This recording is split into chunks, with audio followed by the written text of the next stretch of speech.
지난 주일에 말씀드렸듯이 로마서 12장은 크게 네 부분으로 나눌 수 있다 했습니다.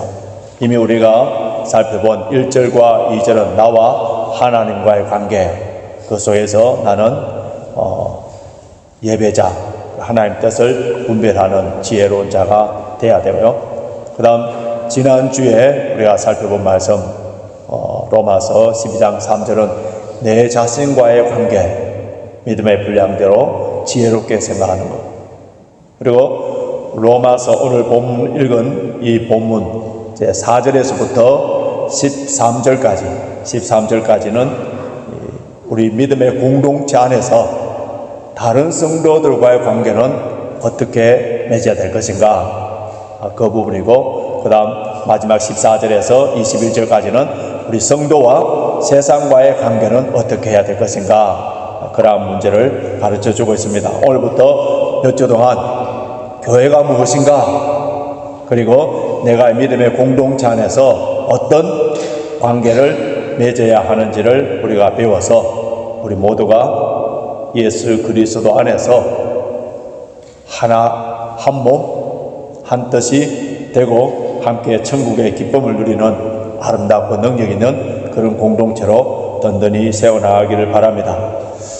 이 교회라는 이 믿음의 공동체는 세상의 어떤 단체나 클럽과 달리 아주 다양한 사람들이 모여 있기 때문에, 그래서 이 다양성 속에 하모니, 다양성 속에 조화를 이루어야 됩니다.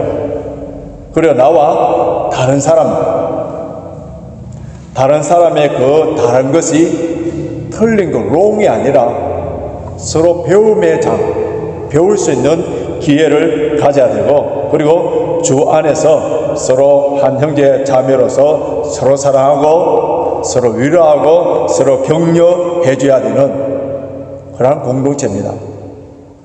그래서 이곳에 고국을 떠나와서 이역만리 영국 땅에서 예수 그리스도 이름으로 모여서 한 믿음의 가족이 된 우리들은 어떻게 보면은 멀리 떨어져 있는 한국에 있는 육신적인 가족들보다도 훨씬 더 정이 들고 더 가깝고 서로 도움이 되는 것이 사실이에요. 그러나 다양한 사람들이 모인 공동체이기 때문에 항상 갈등과 다툼과 분쟁의 위험성이 있습니다.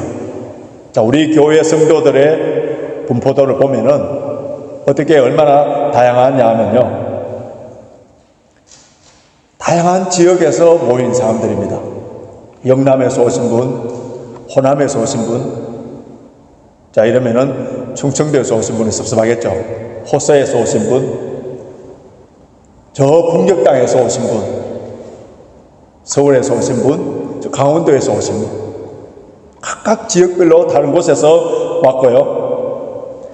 나이별로 따진다면은 곧 태어나야 될 아가들이 있는가 하면은 우리 아침에도 봤습니다만은 우리 윤희, 이한이 이런 어린 아기에서부터 비롯하여서 우리 홍영수 할머님, 그리고 조남기 할아버님, 이런 다양한 연령층이 한 공동체를 형성하고 있는 거예요.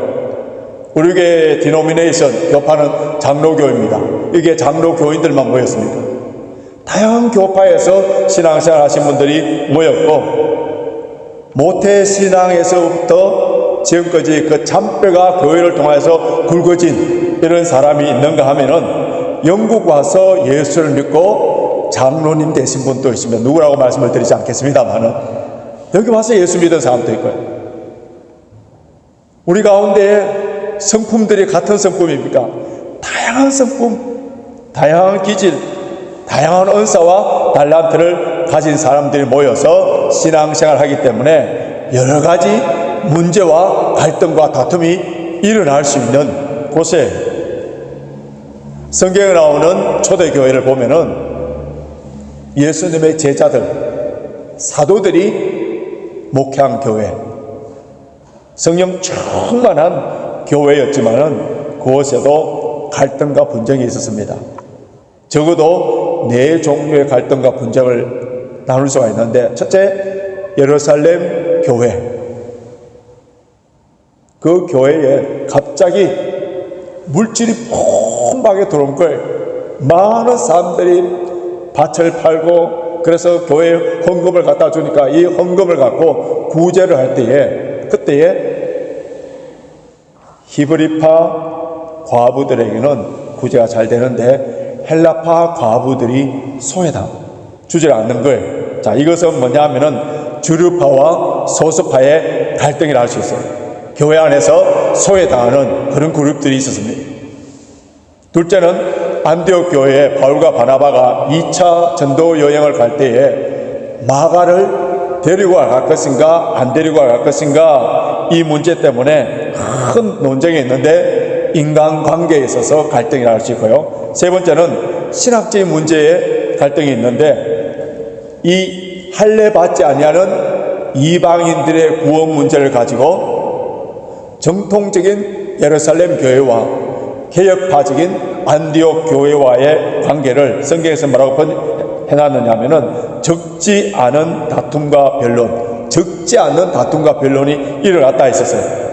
네 번째 분쟁은 고린도 교회가 대표적인 것인데요, 리더십과 언사와 관련된 분쟁인데, 자, 이것을 볼 때에 2000년 전이나 지금 현존하는 교회나 교회 역사를 볼 때에 언제 어디서든지 어떤 형태든지 갈등과 분쟁이 존재해 왔다는 거예요. 그래서 교회 안에 갈등과 분쟁이 있느냐 없느냐, 이것이 중요한 것이 아니라 이런 갈등과 분쟁을 어떻게 처리하느냐, 그것이 더 중요한 거예요. 복음과 성령의 역사로 말미암아 어떤 문제가 발생했을 때 온 성도들이 기도함으로 말미암아 이런 문제가 은혜롭게 처리되어서 더 교회가 부흥되고 더 성장하는 그런 교회가 있는가 하면은, 어떤 교회는 그렇게 큰 문제가 아님에도 불구하고 갈등과 분쟁으로 말미암아 사탄의 역사로 인간의 죄성과 인간의 미숙함을 드러남으로 말미암아 그런 문제들이 쉽게 해결되지 못해서, 그래서 사회 법정에 가서까지 가서 싸워서 이런 추한 모습을 나타내므로 말미암아 세상 사람들에게 비난과 책망을 당하는 그런 모습을 보게 됩니다. 서울 어느 전철에서 젊은 청년 둘이가 막 크게 소리를 지르면서 싸우고 있을 때에 그 모습을 본 어느 할아버지가 그 두 청년을 보면서 여기가 국회냐 교회냐, 왜 여기서 싸우고 야단이냐, 이렇게 고함을 쳤다는 이야기가 있는데요, 한국 사람들의 인식 속에 지금 교회에 대한 이미지, 이것이 이렇게 추락되어 있다는 겁니다. 교회는 세상의 소금과 빛으로서 세상 사람들이 답을 내리지 못할 때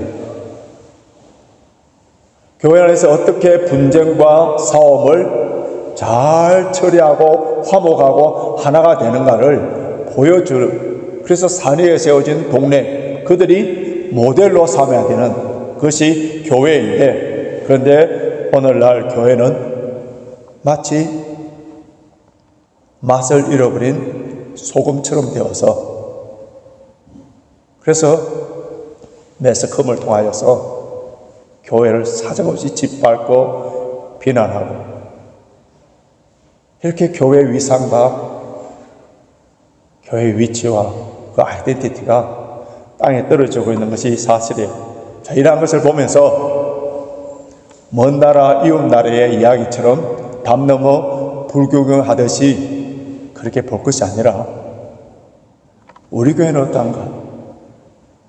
한 믿음의 공동체에서 나는 이 교회 공동체를 든든하게 세워나가는 일에 무엇을 하고 있는가, 이런 부분을 고민하면서 기도하면서 하나님께 엎드려야 됩니다. 먼저 우리는 교회에 대해서 성경적인 바른 이해가 필요한데요, 우리가 교회 간다, 교회를 건축한다 했을 때 그 교회는 정확하게 표현하자면 교회 건물이에요. 교회는 무엇이냐 하면 건물이 아니고 어떤 조직이 아니에요. 교회는 정확하게 표현하자면 예수 그리스도를 믿는 사람들의 모임입니다. 구약 성경에서는 교회라는 말이 한 번도 안 나옵니다. 대신에 하나님께서 선택한 백성 이런 표현이 나오고요. 신약에서 교회라는 말이 처음 나오는 데가 어딘지 아세요? 자, 아시는 분은 옆에 계시는 분들에게 어디에 나온다 말씀해 주십시오. 아무도 지금 이야기해 주는 분이 없네요.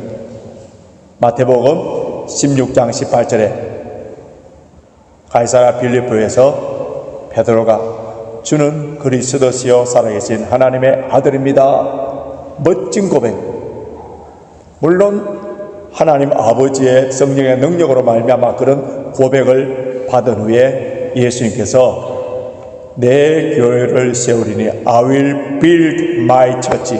이때에 신약성경에서 처음으로 교회라는 말이 나와요. 그러면은 성경을 자세히 보시면은 중요한 개념, 새로운 단어가 나올 때는 그 단어 전후 문맥 속에 그 단어가 어떤 의미인가 다 알 수 있는 거예요. 그럼 교회가 무엇인가, 예수님께서 언급하셨던 교회가 무엇인가 정확하게 알 수 있는데, 내 교회, my church I will build. 내 교회를 내가 세우려. 교회 주인이 누구예요? 머리가 누구예요? 누가 세웠다고요? 예수님이 세웠다는 거예요. 예수님. 교회라는 말이 신약 성경에서 가장 많이 나오는 것이 사도행전에 20번 나옵니다. 로마서에서는 5번 나오고, 신약 전체에서 79번이 나오는데, 근데 비록 교회라는 요 단어를 사용하지 않았지만은 교회에 대해서 다른 비유로, 이미지로 표현한 것이 참 많은데, 그 많은 비유 이미지 가운데 가장 좋은 표현은 무엇이냐 하면은 그리스도의 몸, 그리스도의 몸, body of Christ, 그리스도의 몸. 그렇기 때문에 교회의 머리는 예수 그리스도에게 붙어있는 몸. 그래서 교회가 주님의 몸이라는 것을 잘 이해하기 위해서 사도 바울은 고린도전서 12장에서도 언급했습니다만, 오늘 본문 로마서 12장을 통하여서 교회가 무엇인가, 우리가 신앙생활하고 있는 이 교회가 무엇인가, 이것에 대해서 성경적으로 분명히 이해를 할 때에 우리는 교회를 사랑할 수 있고 바르게 섬길 수가 있는데, 그것이 교회가 몸이다, 예수 그리스도의 몸이다 했을 때에 그 몸을 잘 이해하기 위해서 우리 인간의 몸, 나의 몸을 먼저 이해를 해야 되는데요. 자, 우리 몸에 팔이 있어요. 다리가 있어요. 신체의 이런 기관을 지체라고 합니다. 그런데 몸에 붙어 있어야 될 그 지체가 없든지 불구가 된다든지 하면은 지체장애자로 아주 불편한 생활을 하게 되는 거예요. 그리고 각 지체들은 각자 위치에서 고유한 기능들이 있습니다. 다 같은 게 아니잖아요. 다 달라야 됩니다. 눈에 잘 드러나고 강한 것이 있는가 하면은 눈에 잘 보이지 않냐고 작은 것이 있는 거예요. 근데 눈에 드러나고 강한 것이 잘 보이지 아니하는 약한 것을 무시한다든지 없애긴다든지 없었으면 좋겠다 하면 됩니까? 그렇지 않죠. 우리 몸이 건강하게 잘 움직이고 생활하기 위해서는 다양한 지체들이 각자 맡은 역할들을, 고유한 역할들을 잘 해야 되는 거예요. 교회도 마찬가지입니다. 우리 각자에게 각각 다른 은사와 달란트를 주시기 때문에 앞에서 설교하는 목사의 그 기능만 중요한 것이 아니라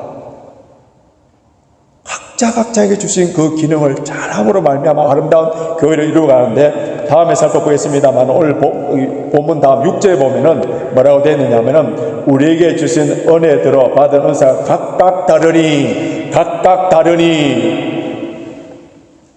각각 다른 은사와 달란트가 있다는 거예요.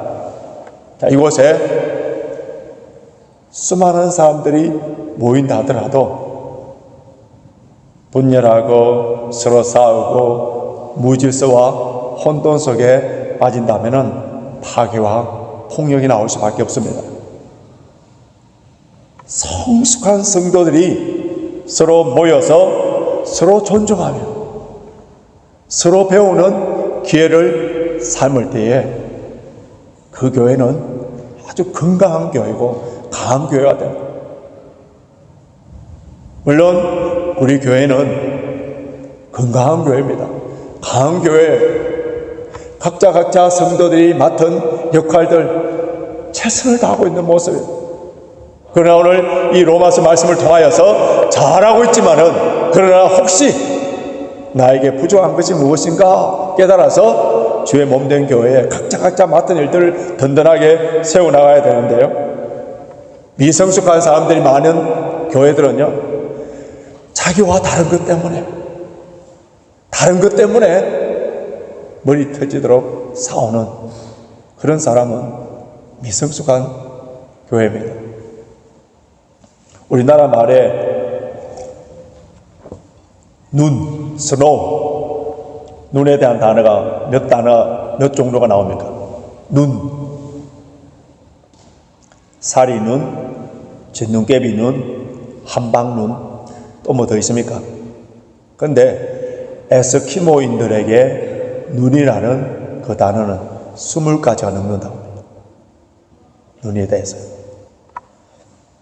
단순한 사람의 눈에는 눈이 두 종류밖에 안 보입니다. 뭡니까? 내리는 눈, 쌓인 눈.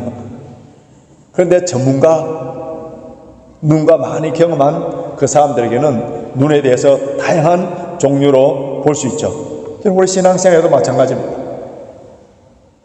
미성숙한 성도들 눈에는 성도들을 구분할 때 내 편이냐, 내 편이 아니냐. 내 편은 잘 대해줍니다. 내 편이 아닌 사람은 소외습니다.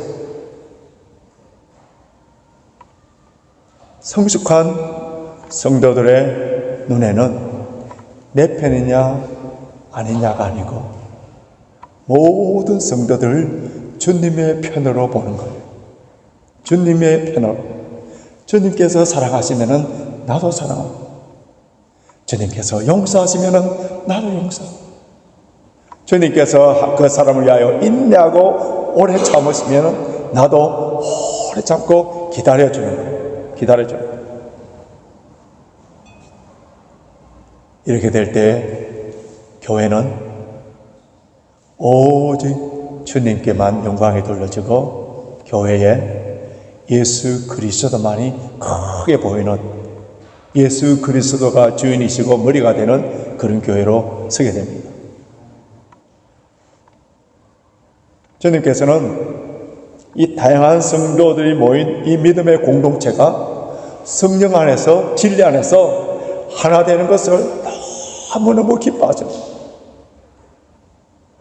이런 공동체에, 하나가 된 공동체에 하나님의 영광과 능력을 보여주시는데, 요한복음 17장 22절 보면은 예수님께서 하나님 아버지를 통해서 받은 그 영광을 제자들에게 주시는데, 그 주신 이유가 무엇이냐면은 저희가 하나 되기 위함이니라. 그러니까 교회가 하나가 되는 곳에 뭐가 난다고요? 하나님의 영광과 하나님의 능력이 나타난다.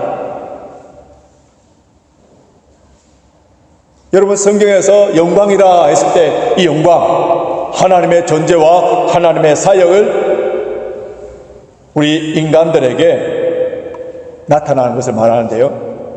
마태복음 18장을 보시면은 예수님께서 너희 중에 두 사람이 합심하여 무엇이든지 구하는 대로 하늘에 계신 내 아버지께서 저희를 위하여 이루시리라. 두 사람이 무엇이든지 구하면은 하나님께서 이루어 주신다 약속을 했는데, 그런데 여기에 두 사람이 누군지 아세요?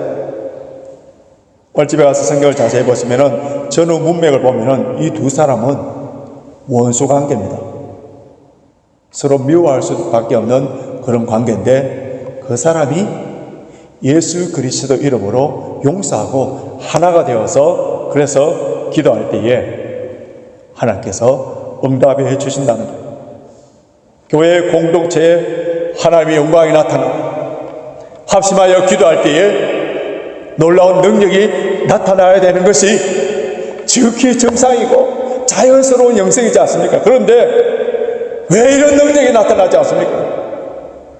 우리의 기도에 부족합니까? 우리 한국 그리스도인만큼 그토록 많이 기도하는 민족은 어느 민족도 없는 거예요. 우리가 이토록 기도하고 부르짖는데 왜 하나님의 능력이 나타나지 않느냐? 서로 미워하고 예수 그리스도 보혈 안에서 하나가 되지 못한 채의 기도는 가장한 기도였어요. 하나님이 듣지 않는다고 했습니다. 아무리 우리가 부르짖고 금식기도 한들 형제와 화해하지 않는 가운데에 드려지는 기도와 예배와 심지어 예물마저도 이것은 하나님을 속이고 내 자신을 속이는 것에 불과합니다. 여러분, 우리가 교회 생활하면서 교회 지체들 가운데 미워할 수 있는 그런 성도들도 생길 수 있고요. 부딪히고 싶지 않는 그런 사람들이 생길 수가 있습니다. 그런데 이것이 내 감정으로 그냥 피하고 싶고 그러므로 말미암아 간단하게 되는 문제가 아니라는 것을 기억해야 됩니다. 이것이 얼마나 큰 죄인지 형제를 미워하는 자마다 뭐라고요? 살인한 자. 살인한 자. 이게 왜 큰 죄인지 아십니까? 우리 다른 사람을 볼 때에 꽃보다 아름다운 그런 사람들이 있어요. 그런데 이 아름다움을 세 종류로 구분할 수 있는데 첫째는 뭐냐면은 자연적인 아름다움이에요.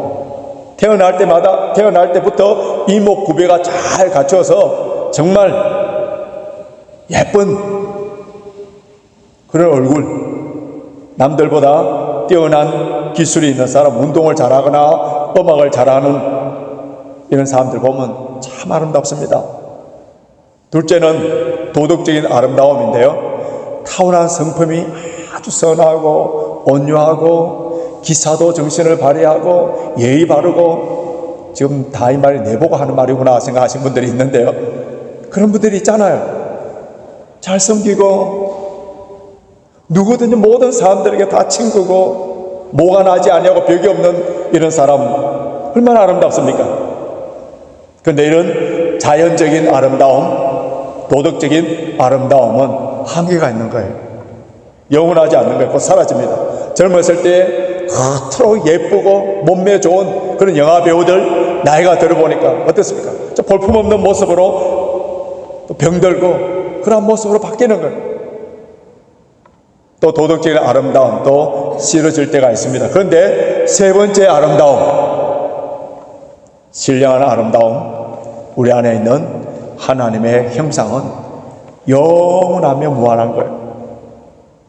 그렇다면 믿음의 공동체 안에서 성도들 미워한다. 그 말은 그 성도 안에 있는 하나님의 형상, 하나님의 그 아름다움, 그것을 보지 못하고 단지 지금까지 좋아하였던 자연적인 아름다움, 도덕적인 아름다움, 이것이 사라졌기 때문에 미움이 생기는 거예요. 미움이. 그래서 사도 요한은 이런 미움이 뭐라고요? 살인이라. 살인. 살인은 뭐예요? 살인은 그 존재를 없애버리는 거예요.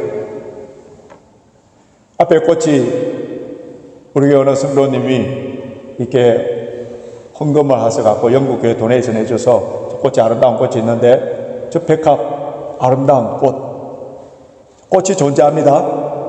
꽃이 아름다움이 있어요. 그런데 이 꽃의 존재를 없애버리면은 그 아름다움도 없어지는 겁니다.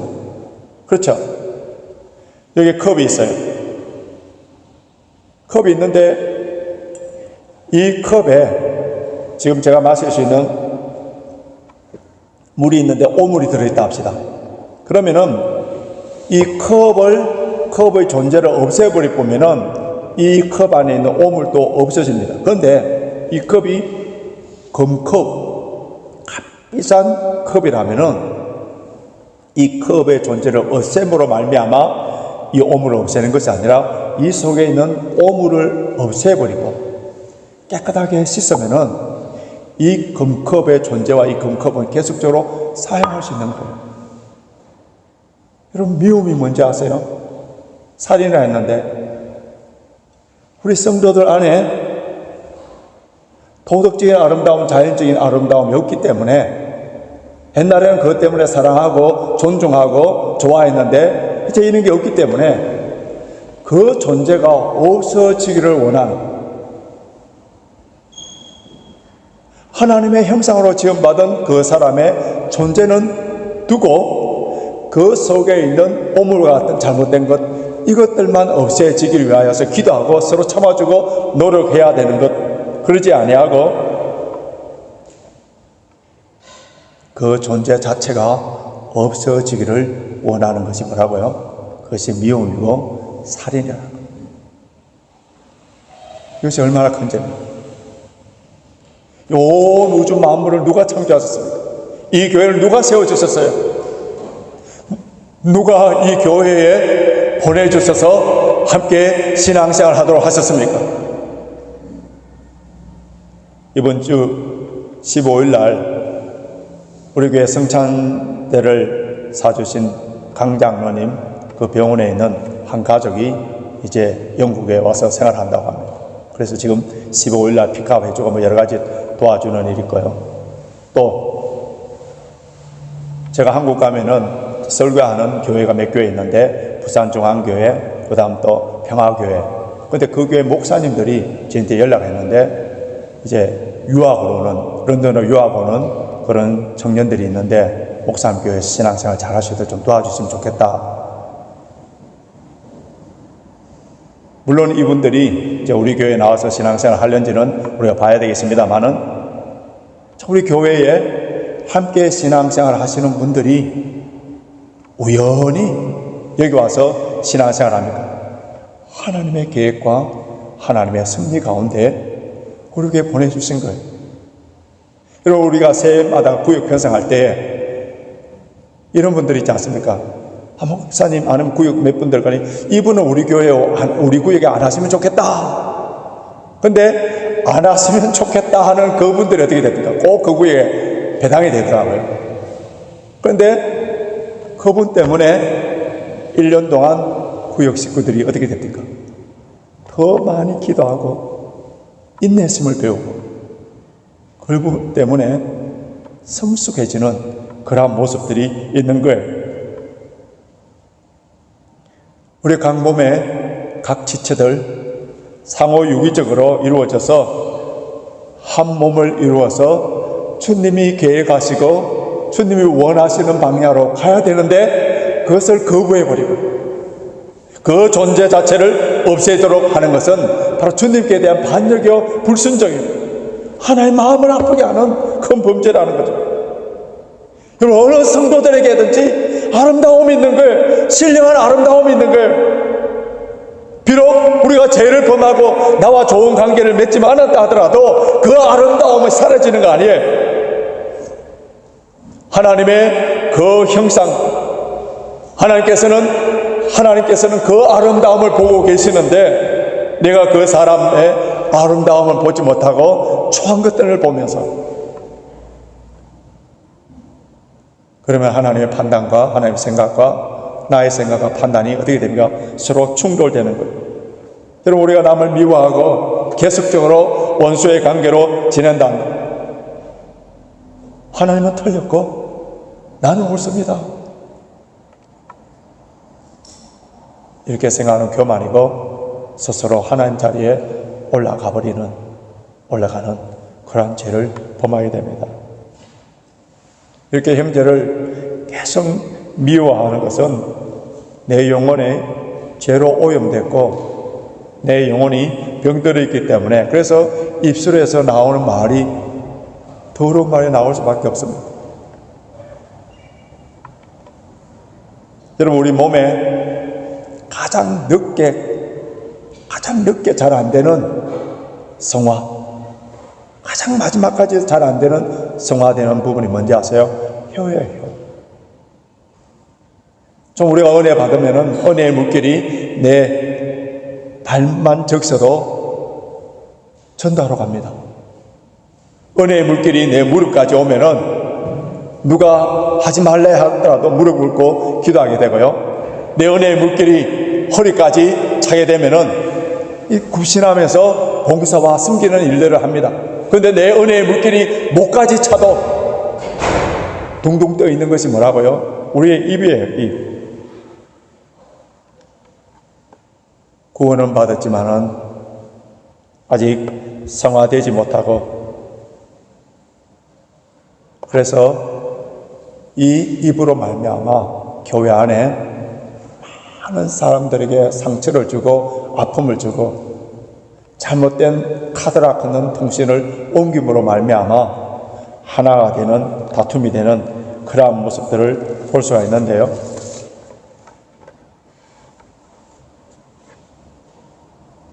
입술을 통하여서 이간시키고 비방하고 중상 몰아가는 이러한 죄를 그대로 품고 있으면서 회개하지 않으면은 기도가 되지 않습니다.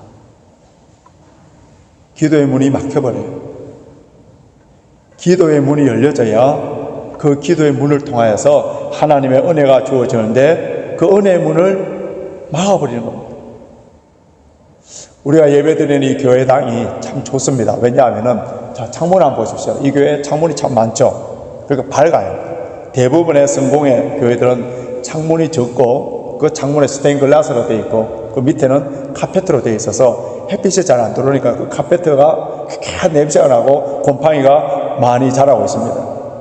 그래서 사탄은 외부적인 핍박을 통하여서 교회를 핍박하면 교회는 어떻게 되는지 아세요? 더 강해집니다.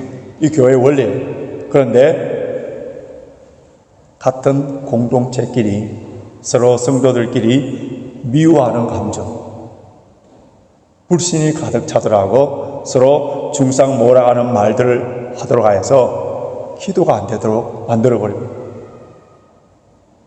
한 사람 한 사람이 위로 향한 이 창문이 닫히면은 어둠이 가득하게 되는, 은혜의 창문이 닫히게 되면은 예수 그리스도가 이 교회의 주인이 안 되고 인간의 욕망들이, 인간의 세상적인 자랑들이 주인이 되어버리는, 그래서 교회는 분쟁과 다툼이 일어나요. 이런 교회에 하나님의 기적과 역사가 일어나지 않으니까 사람들의 소리만 요란한 그런 교회가 됩니다. 지상에 있는 교회는 초대 예루살렘 교회부터 지금까지 완벽한 교회는 없어요. 교회가 잘못하는 것도 있어요. 그러나 비본질적인 그런 문제 때문에 의견 차이가 있을 수 있습니다. 그런데 교회 안에 복음이 바로 전해지고 성례가 성경적으로 바르게 행해진다면 교회로서 본분을 하고 있는 거예요. 여러분, 고린도 전서를 한번 읽어보십시오. 고린도 교회는 엉망진창이에요. 윤리적으로 엉망진창이에요. 교리적으로 엉망진창이에요. 그런데 사도 바울은 그 교회를 향하여서 교회로 인정합니다. 그러한 사람들을 향하여서 성도라고 불러요. 그리고 편지를 써서 보내면서 예수 그리스도께서 이 교회를 다듬어 가시고 성숙시켜 줄 것을 바라보면서 편지를 보냅니다. 우리가 완벽주의가 되어서 남의 잘못과 오류를 용납하지 않는 것도 일종의 교만이고 거짓에서 출발되는 겁니다. 그래서 전도서 7장 16절 보면은 지나치게 오인이 되지 말며 지나치게 지혜자도 되지 말라. 어찌하여 스스로 패망하겠느냐? 내가 오인인 채, 내가 기준이고 내가 지혜 있는 채 그렇게 생각하면은 스스로 패망의 길로 간다는 거예요. 하나님 앞에 겸손한데 내 자신이 얼마나 연약하고 부족한 사람인가. 오늘도 하나님께서 은혜를 베풀어 주시기 때문에 오늘 이 자리에 예배를 드리고 있고, 하나님의 긍휼과 자비하심이 아니면은 별 수 없는 인간이기 때문에 주님께서 나를 사랑하여 주셔서 기다려 주시고 인내하여 주시고 계속적으로 은혜와 긍휼을 베풀어 주셨다는 그 은혜에 감사 감격하는 사람이라면은 감히 어떻게 다른 사람을 향하여서 쉽게 비판하고 비방할 수 있겠습니까? 말씀을 정리하기를 원하는데요, 우리 신앙생활의 목적은 창조 목적이 회복되는 겁니다. 타락하기 전에 우리 인간은 우주와 자연과 하나님과 아름다운 조화를 이루었습니다. 하모니를 이루셨어요. 하나님 보시기에 좋았더라, 너무 아름다웠더라 하셨습니다. 그런데 아담의 원죄로 말미암아 타락한 우리 인간들은 그로 인하여서 자연이 다 함께 저주를 받아버리고 자연의 질서도 파괴되었습니다. 이것이 회복되어야 되는데 국가를 통하여서, 회사를 통하여서, 학교를 통하여서 아니라 교회를 통하여서 회복되는 그 사명을 주셨습니다. 다양한 지체들이 모인 우리 교회 공동체 안에 서로 사랑하며 서로 섬기는 이런 아름다운 공동체가 될 때에 이 공동체에 하나님의 영광이 나타나고 하나님의 능력이 나타나서 모든 성도들이 함께 체험하여서 예배에 감격이 있고 교회 문을 열고 들어오면서부터 은혜가 충만하고 우리 성도들의 뒷모습만 봐도 은혜가 되고 음성만 들어도 은혜가 되고, 이런 교회를 통하여 흘러나오는 축복과 능력이 세상을 변화시킬 수 있는 능력이 나타나고요. 그래서 우리 교회는 다양성 속에 아름다운 조례 이루고 서로 사랑하며 서로 주님의 때까지 참아주고 기다려주고 위하여 기도해주고 섬기고 나누어주고 한 영혼 한 영혼을 주께 대하듯이 대하고, 물론 우리 교회가 지금까지 이런 아름다운 조화를 이루고 서로 섬기며 성숙한 성도들로 말미암아 여기까지 오게 된 것은 하나님께 감사할 일입니다. 여기서 멈추는 것이 아니라 비록 적은 성도가 모인다 하더라도 작지만은 강하고 우리가 한마음 한뜻이 되어서 기도할 때에 성령의 능력이 나타납니다. 그래서 각자가 이 교회의 소중한 존재, 한 영혼을 죽게 대하듯이 서로 섬기며 사랑함으로 말미암아 아름답고 주님이 기뻐하시고 마음껏 성령의 능력과 하나님의 영광을 보여줄 수 있는 그런 교회로 저와 여러분들이 든든하게 세워나가시길 주님의 이름으로 축원합니다.